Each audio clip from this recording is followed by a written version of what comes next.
Welcome back. This is the Scaling Secrets podcast, and David Bernstein is here. He is from lifeforceproject.com. Now, David is an MBA. He's a global retreat leader. He's a wellness entrepreneur, a speaker, and the founder of Life Force Project and Well Design. So, David is centered around bridging mindfulness and that creative business mindset. He's a global retreat leader. He mentors executives, professionals, athletes, and creatives to develop practices and an approach to life and work that will cultivate the most important measure of value, which is meaning. So, David, glad to be speaking with you.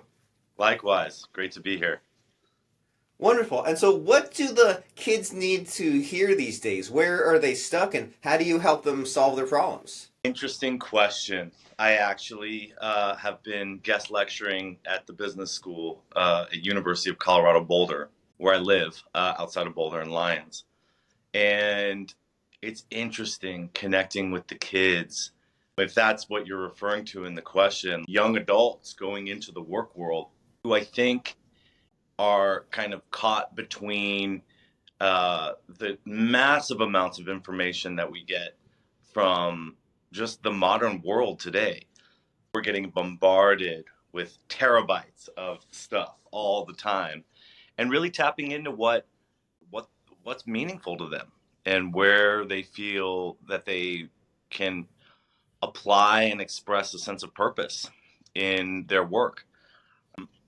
So my story, which is what I typically share at the university here, really kind of took some twists and turns, but ultimately I had to look beyond. In order to align with what I really wanted to do, I had to look beyond the zeros. I know that the financial part is important. It's an important metric as far as what you can make. And of course, people want to grow that, and that's entirely fine. But I think before you go there, before you start to, let's just say, underwrite a career, you got to tap into your heart and you got to see what really inspires you. And that's a process. And for me, it was, a trial and error in a way, and took some time. And I think kids now, younger, college students, people coming out of a graduate program, there is a lot of pressure. It's a very competitive work environment. And so people want to have it right out the gate, as far as they want to have an idea of what they want to know what they're doing right out of the gate. And that's not always the case. Sometimes it just takes time. But I would say, without a doubt, that's one of the most important things to do is, trust the process and really try and tap into what you love. I love it. So try to tap into what you love, seek that meaning, and know that there will be many twists and turns along the way. So try to have some patience with that. And don't just chase the money. The money is one of many factors. And it seems also that in deciding all of this, you mentioned about this overload of information, right? That it seems like back when you and I were younger, when those kids maybe weren't even born yet, or maybe they were just like little tiny ones, when we were younger, information was so slow, right? You had to go to the library and pull out the drawer with the card catalog. And if your mom told you that if you swallowed gum and it stuck in your stomach for 7 years, you have to believe her, because you couldn't ask Alexa or Google or ChatGPT. It was just, you had to take people on their word. And then now it's like, I don't know if overcorrect is the right term, but it's like, instead of having a trickle of information, now you have just not even a fire hose, but a waterfall, right? And now we need these new sets of skills to sort through the noise, because before, guys like you and me would say, oh my gosh, one book from the library, I'll devour everything in here. But now if you apply that mindset of devouring everything that's in front of you, you won't get anything done, right? You'll spend all your time on social media. You won't really be able to have a plan, and you'll just drift through life. And so we need to sort of separate the noise from the good information, and we need to focus, and we need to get on this sort of life purpose. And maybe more than a career. A career and making money is great, but we want our life to mean something, because we can't get the time back. And if we just go and pursue the money, next thing you know, the expenses increase, and then you're just doing all these things. You have all these obligations that you don't want. So we want to avoid that. And so how do we avoid that? We have all these problems, all this chaos in front of us. I'm stressed out even thinking or talking about it. So what do we do to get on a better path? Oh man, that's the $1 billion question. $1 billion. Yeah. The $1 trillion question. It's a process. It's absolutely a process, and I appreciate how when you mentioning noise, right? Because there is a lot of noise out there, and I think the key is to be able to reduce the noise in our lives. That would be the first step. That would be something I would tell someone who is coming right out of the chute in, an undergrad, a graduate program, a greenhorn, a mid-level manager, or even an executive or business owner, or even someone who's retiring. There is so much noise out there. And I think the practice really, and this is what I do, is to invite a sense of mindfulness, create a practice around a mindfulness practice in your life, to turn down the volume a little bit outside so that you can turn up the volume inside, create space to listen to what's going on inside from within, right? To listen to the heart, to listen to our intuitions, to listen to the different things that are coming up in us that may be pulling us in directions that we want to go, but are drowned out by all the noise around us, right? So you're right.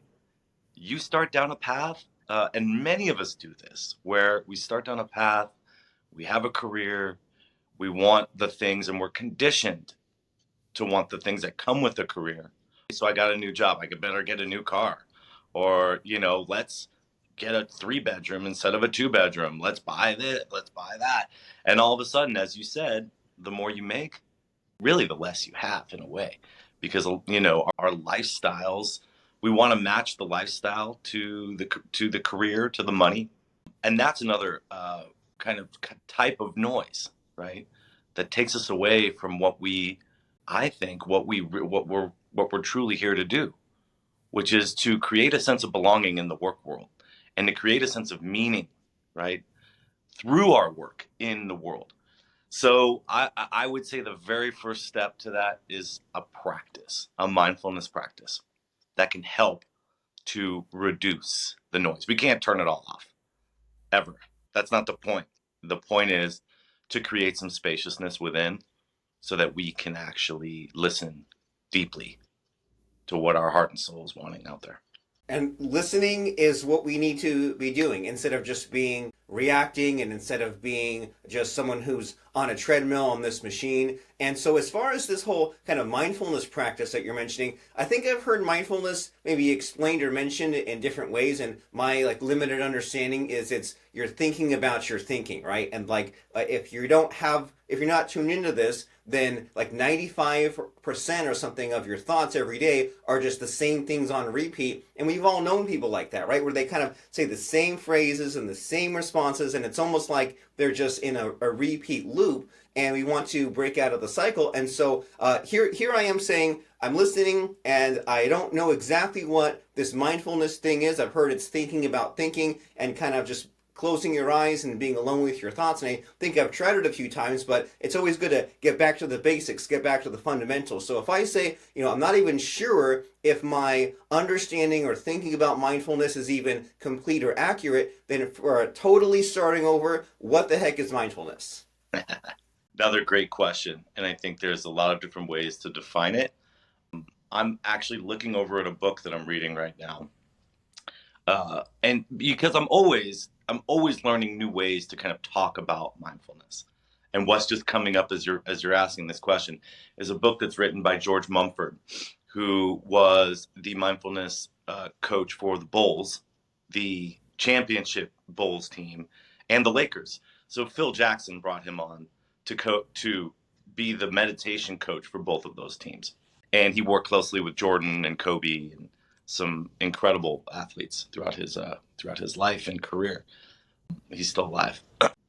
He talks about mindfulness as the eye of a storm. Imagine a storm or a hurricane where everything is turbulent outside, but in the eye of that storm, it's quiet. It's silent almost. There's no chaos. Mindfulness is the practice of mentally using your breath to become more aware of life, to become aware of the storm, not part of it, right? like the eye of a hurricane, which is how he described it, which I just love. And I've just been reading that lately. So I thought I'd share that. But I think that, in my own words, mindfulness is really about an awareness in life. And we do that through cultivating a practice of breathing.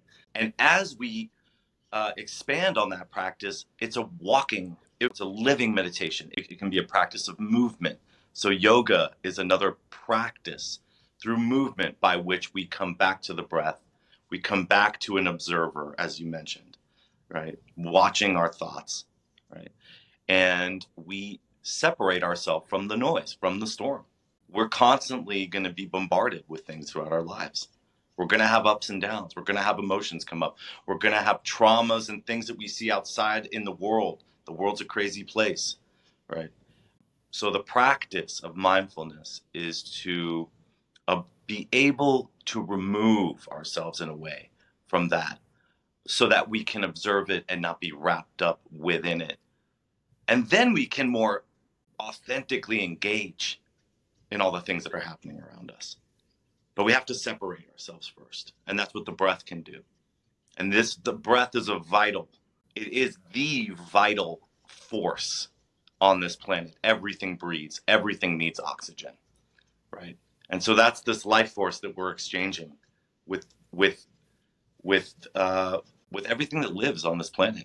With if you want to call that the creative force, with God, with the universe, whatever you want to call it. That breath. That's what, to me, the idea of breath is something that is not only a physiological key to the meditation, but a spiritual key. And that breath is something that brings life to this planet, that connects everything on this planet. That's really deep. You're blowing my mind here. Just this idea of breathing, and just like what comes to mind is how breathing is rhythmic, and there's sort of like speed built in and counting built in, and how it's sort of it needs to continue, right? I mean, you can't not breathe for even a minute or two. You die, or you go and you have really bad discomfort. And breathing kind of it's cyclical, but at the same time, it's something that like kind of sustains you and keeps you alive. And so you're really just making my brain go into all sorts of contemplative, meditative sort of ideas and things here. And so, but I also want to make sure that I kind of recap and digest in my head some of these things that you're saying, right? You're saying that mindfulness is about being in this eye of the hurricane. And I find that really powerful because, like, we've all been through kind of tragic stuff when we were a kid, right? And like, when I was a kid, I had all kinds of negative thoughts, and the teenage years, it took me so many years just to let go of the negative imagination. And like my parents for sure thought that in order for to motivate me, they had to like make me angry or make me afraid in order to kind of push me to where I should have gone. And then I went through a phase where I thought, well, I have to be angry or afraid or just stressed out, because I thought to myself that if I'm not, then I will kind of like take my eye off the ball, right? I'll be ignorant of the danger and I won't be motivated. But then this whole idea of mindfulness and being in the eye of the hurricane, and I've heard someone mention about like you have distance from your thoughts. I'm like, okay, now that makes a lot more sense. It doesn't have to be one or the other. It doesn't have to be ignorance or stressed out. You can be aware of these things, but be calm about it and kind of let your thoughts be something that serves you and informs you instead of something that pushes you around. So I'm just kind of taking what you said and rummaging around in the brain. And then so you're saying that breath is so important. And again, like I've seen or heard some of these different things. I use like a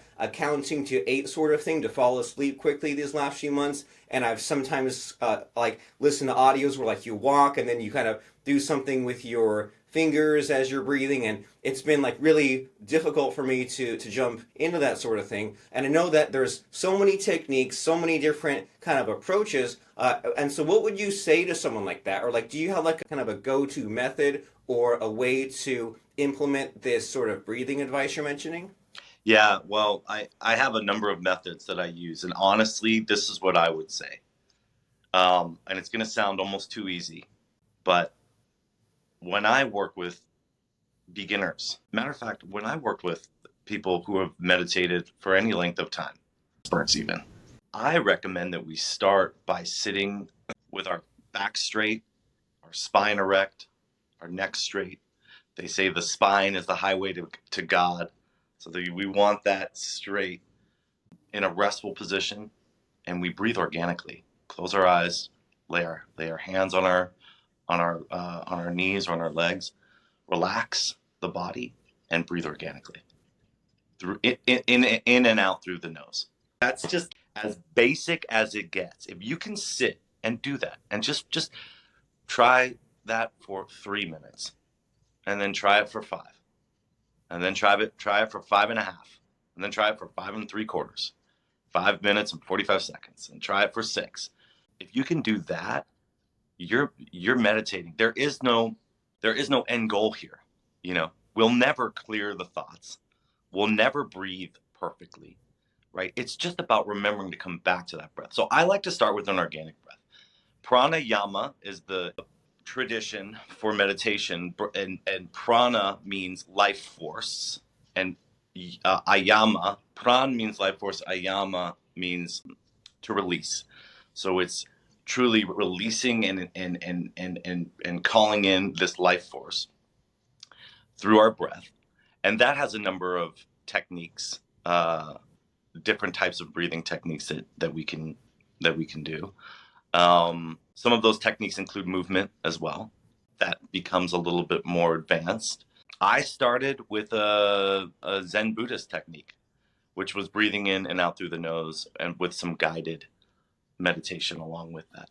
So, yeah, I said if you're interested in meditation, there's a number of starting points, but it truly is as simple as sitting in a restful position with a straight spine. The straight spine is and breathing organically through the nostrils, and just observing.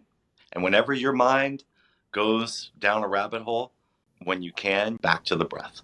And then it'll tumble down a rabbit hole again, and then you'll come back to your breath. And that's how it works for me. I'm pretty sure that's how it works for everybody.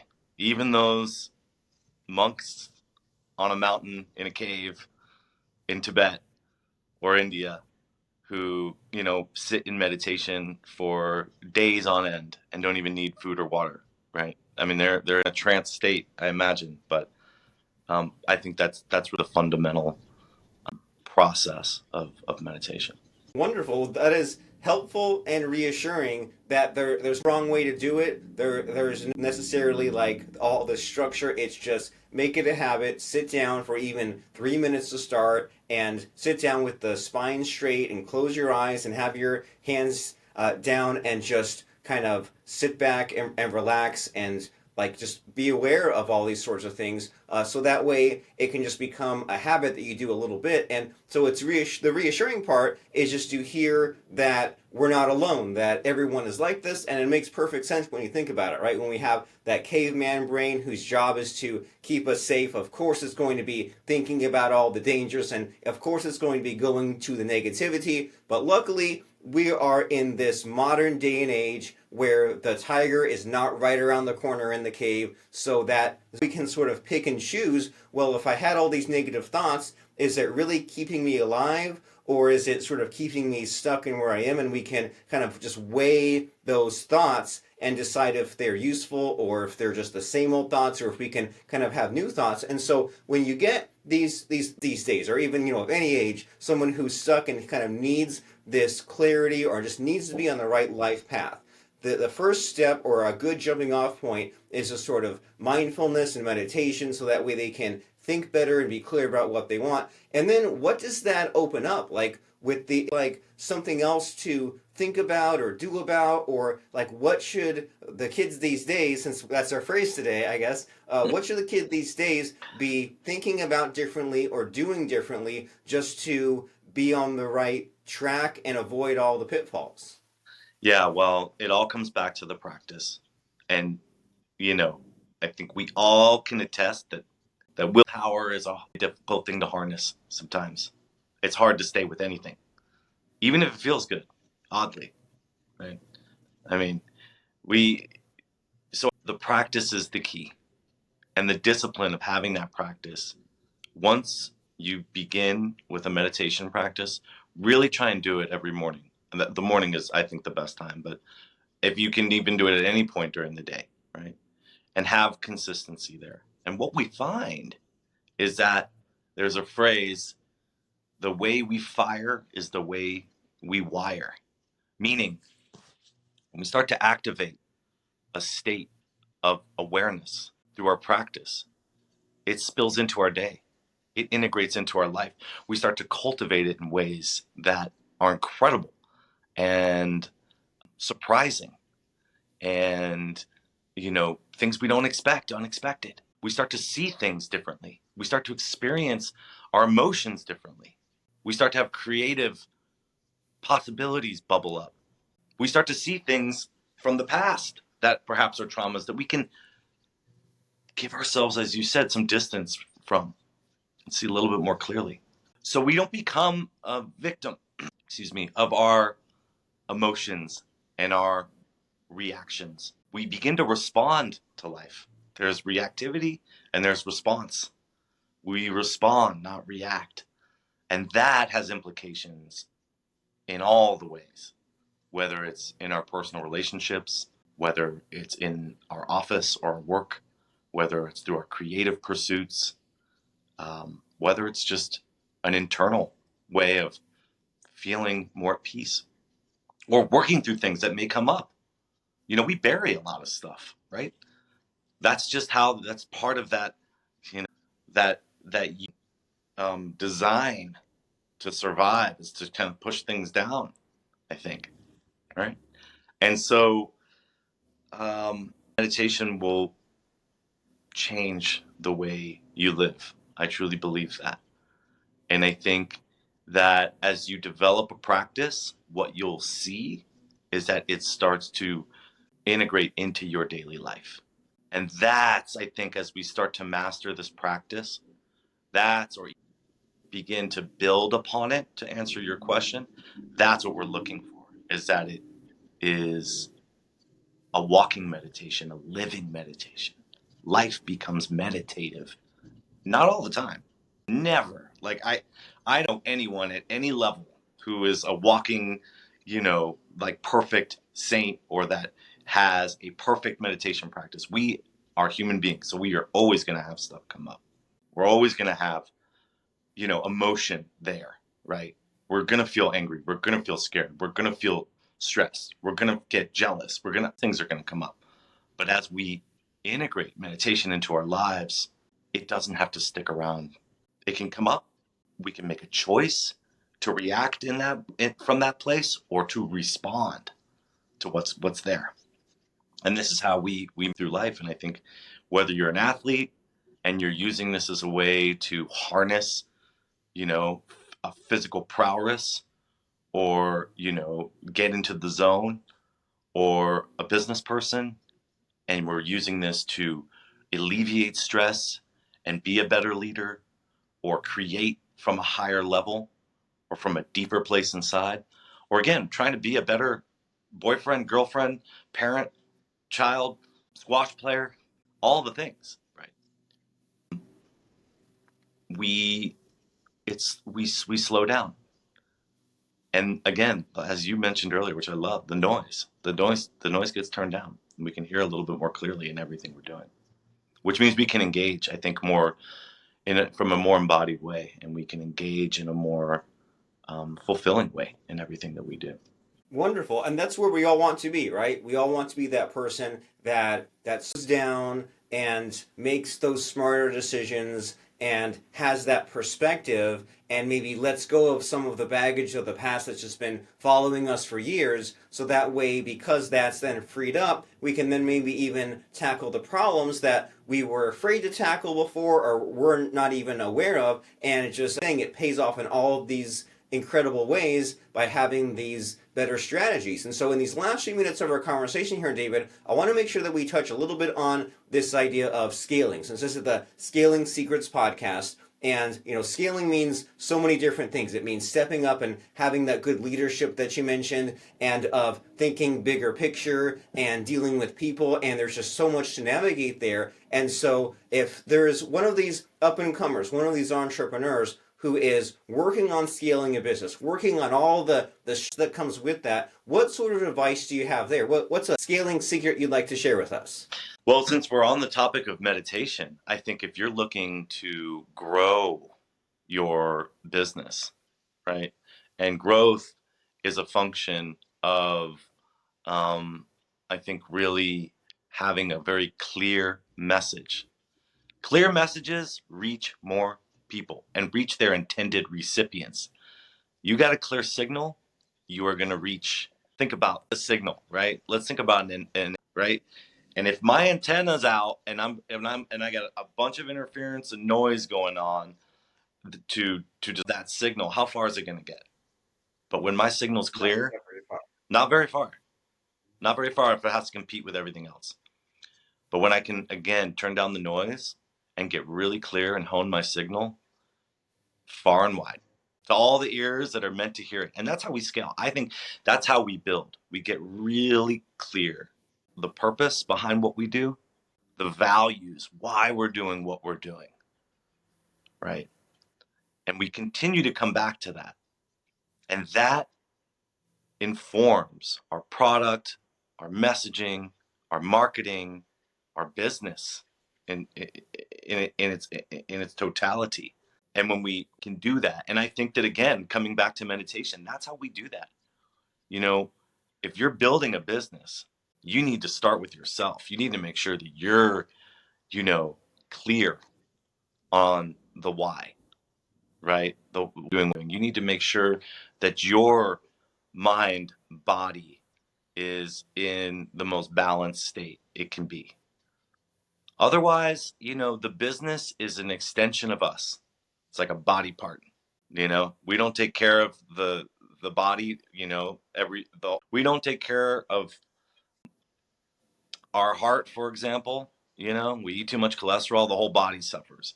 So I think that the secret I would share is to continuously be curious and questioning and in the exploration of how to improve upon your inner world or access your inner world, build a practice to do that in order to generate a honed signal, right? In order to generate a clear and authentic signal in your business. And you do that, your business will do well, your business will grow.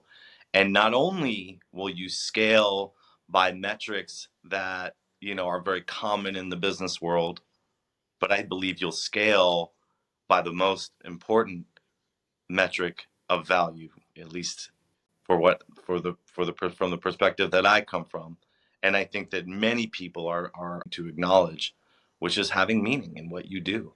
And it's not just people who are creating that are acknowledging this. Side note, the market, I read a statistic the other day, I think it was 70% of consumers who are millennial and younger want to connect with the brands that they're buying. They want to know, they want transparency, they want to know what's behind the value, what are the values of these companies, and what are they doing in the world. So this isn't just about how we get clear on our signal so that we can scale. This is about what I believe the world is asking. The consumer world, the consumers out there are asking for from us. So yeah, do your practice, continue to explore the inner world, get clear on your message, your put signal out there, and continue, I think, to get that and recalibrate that and explore that, because it changes as we move through the timeline of we'll continuously have to come back to that and to that why, right? And continuously have to do the work to go inside to say, am I on purpose, right? Am I on brand in that way? Am I aligned with my values? And if we continue that course, I think we build healthy, scalable businesses. Wonderful. That's huge and that's beautiful. And I completely agree with you that we need to be doing these things. And no one said that it would be easy, and no one said it would be a one-time process. So we need to get a handle on what our vision is and what our meaning is and what our values are. So that way we can kind of know what that core base is, and then that allows us to then be curious about the new ideas and the new information, and we can see if that fits into that or if that's the noise, and then we can communicate that with our team. That way we can all work together, but then we can also communicate that with the public when we're trying to grow our company and get our message out, but also something where we kind of go back and can revisit and improve that over time, and just be a person on purpose, right? Deliberately be a person, and don't just be the accident of the world is pushing you in all these different ways and these things are happening to you. Instead, be proactive and take action. And David, I think one of the most helpful things I ever heard was maybe like 10, 20 years ago, someone said something like, if you like, everyone should meditate for half an hour a day, and if you're a busy person, you should meditate for an hour a day. And I thought that was always kind of funny, because it's like, you think about it, it's true. If you have all this extra chaos going in your life, then you really need to be taking this more seriously. And so if we have a watcher or listener of the Scaling Secrets podcast who says, okay, I'm so David, I need to be taking this seriously, what's the next step? How can someone find out more about you, and what do you have going on these days? Yeah, great. Well, you can always go to my website, lifeforceproject.com. You can also go to welldesigncollective.com. That's on my consulting side. Um, I'm on social media, Instagram, LinkedIn is really the best way. So David Bernstein, just look me up on LinkedIn. And yeah, I am bringing on a handful of new clients in the new year. So I have some spaces for new clients. I do one-on-one mentorship with business execs and business owners, and creatives. And I have a dine with, I would say, of that I'm working with to help to, one, initiate a practice, and two, start to explore what comes up around work, what comes up creatively, what comes up around personal life when we engage this practice. And I found that the outcomes when we do this kind of work, especially when we work with someone directly, like a mentor, such as myself, you know, meditation, and I recommend that anyone get into a practice and begin their own practice. And I know that everyone needs to have a mentor, is ready for that. But if you really are ready to do the work and to begin to really explore purpose and your why, and you know, um, that inner world, having someone to work on that with and to relate to in those ways, and to mirror ideas and things that are coming up, um, is critical. That's a step. That's I think a powerful step for people. Um, we do retreats as well, and I have been leading retreats for years now, and I find that the combination of an inquisitive, curious attitude, an incredible practice that we can learn and share and adopt in our lives, and being in a new place. So the power of travel combined with mindfulness, group energy, to be transformational, truly. I love the retreats. There was a time where I was like, oh, I can't travel anymore. It's just too much. And I very quickly realized that I stopped doing them. They're incredible, magical, powerful opportunities to connect with like-minded people and to explore new practices and explore, the conversation around work and purpose and practice. So that's another step for people. And I do host a handful of retreats every year. I host two now that are open to not my clients, but to anybody who aligns. with what we're doing. So you can learn more about that at lifeforceproject.com.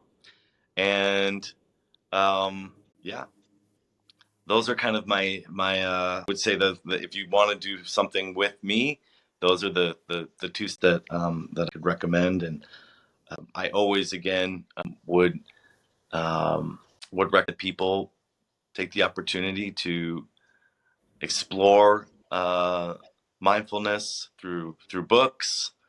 And there are a lot of different teachers out there and online courses and classes that we can take. So really, any step in the direction of mindfulness is a well warranted and I think, a rewarding choice for anyone who does it. There's lots of Okay, options. great.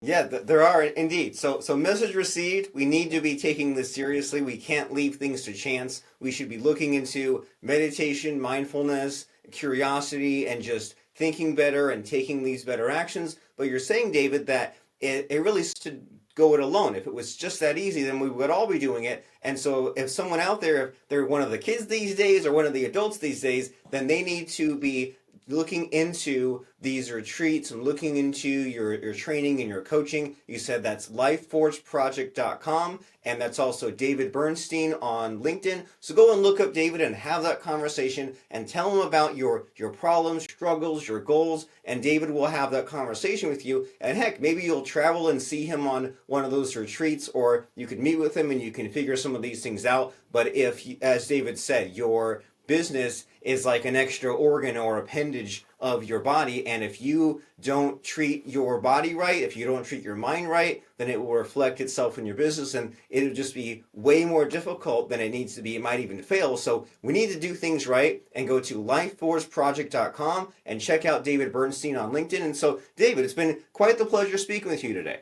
Likewise. Thanks so much for having me, Robert. This was great. All righty.